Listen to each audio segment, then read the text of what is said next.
श्रुति स्मृति पुराणंत पुण्य फल प्राप्ति अर्थम ऋग्वेद यजुर्वेद सामवेद अथर्ववेद चारि वेदा पुरुषार्थ सहपुत्रक सफल बांधवादि गृहकृत्य राजकृत्य सर्वविधा पीडा परिहारार्थ मनोवांछित मनोकामना सिद्ध्यर्थम अस्माक सहकुटुंबानां सहपरिवाराणां क्षेम शौर्य आयु ऐश्वर्य प्राप्त्यर्थ ब्राह्मण द्वारा 16 सोमवार व्रत उद्यापन निमित्त होम हवनादि पूर्णाहुति अहम करिष्ये।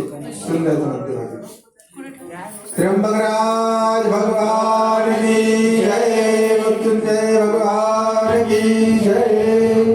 तू पाय काय गरम केलेलं पात्र पाहिजे फक्त ते सांगा पात्र काढायला